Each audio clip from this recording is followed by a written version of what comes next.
शिया और सुन्नी इस्लाम के दो सबसे बड़े फिरके जो एक ही मजहब के होने के बावजूद आज एक दूसरे के दुश्मन बने हुए हैं। इसकी सबसे बड़ी मिसाल आज ईरान और सऊदी अरब है। ये दोनों कंट्रीज मुसलमान होने के बावजूद एक दूसरे के जानी दुश्मन हैं। लेकिन आखिर किस तरह मुसलमान इन फिरकों में बटे, ये जानने के लिए हमें आज से 1400 साल पहले जाना होगा।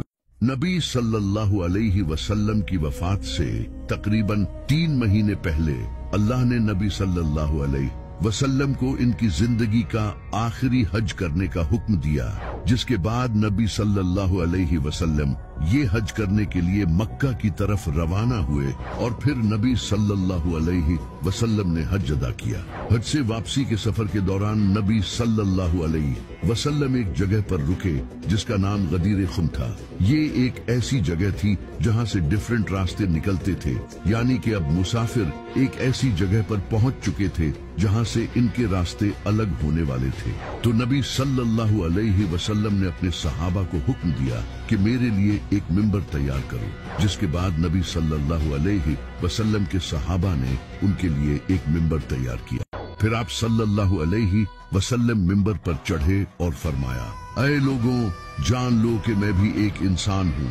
हो सकता है कि बहुत जल्द मौत का फरिश्ता आकर मुझे मौत की दावत दे और मैं इस दावत को कबूल कर लूँ, लेकिन मैं अपने बाद तुम में 2 भारी चीजें छोड़कर जा रहा हूँ, एक कुरान और दूसरी मेरी अहले बैत। कुरान को थामे रखना और मैं तुम्हें अल्लाह का खौफ दिलाता हूँ कि मेरी अहले बैत के साथ अच्छा सलूक करना। फिर आप सल्लल्लाहु अलैहि वसल्लम ने इमाम अली अलैहिस्सलाम को मिंबर पर बुलाया और फरमाया, मन कुन्तु मौलाहु फहादा अलियुन मौलाह, जिसका मैं मौला हूँ उसका अली मौला है। या अल्लाह, उससे मोहब्बत कर जो अली से मोहब्बत करे और उससे दुश्मनी रख जो अली से दुश्मनी रखे।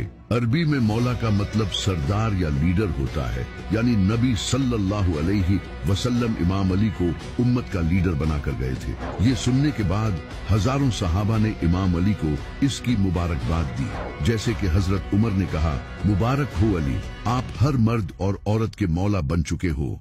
इस खुतबे के 3 महीने बाद नबी सल्लल्लाहु अलैहि वसल्लम की तबीयत बहुत खराब हो गई। आप सल्लल्लाहु अलैहि वसल्लम जान गए थे कि अब आपकी वफात का वक्त करीब है।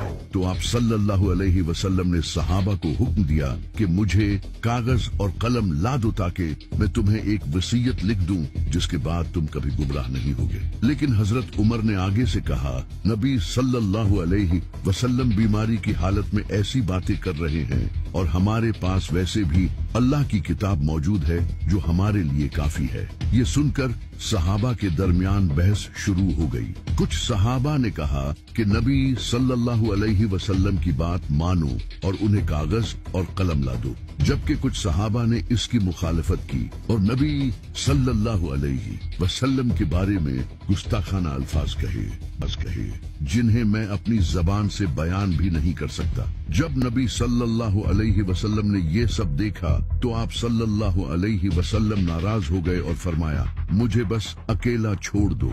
जिसके बाद सारे सहाबा ने नबी सल्लल्लाहु अलैहि वसल्लम को अकेला छोड़ दिया। नबी सल्लल्लाहु अलैहि वसल्लम कागज और कलम इसलिए मांग रहे थे क्योंकि आप सल्लल्लाहु अलैहि वसल्लम अपने बाद किसी को खलीफा बनाकर जाना चाहते थे और वो इमाम अली हो सकते थे। इसी वजह से शिया हजरत उमर पर इल्जाम लगाते हैं कि उन्होंने जानबूझकर नबी सल्लल्लाहु अलैहि वसल्लम को खलीफा अनाउंस करने नहीं दिया। अगर देखा जाए तो इस हदीस में अल्फाज हैं कि नबी सल्लल्लाहु अलैहि वसल्लम ने फरमाया, लाओ कलम और कागज ताकि मैं तुम्हें वसीयत लिख दूं, जिसके बाद तुम कभी गुमराह नहीं होगे। और ये तो हर कोई जानता है कि उम्मत में सबसे ज्यादा गुमराही खिलाफत के मामले में आई है। और जब नबी सल्लल्लाहु अलैहि वसल्लम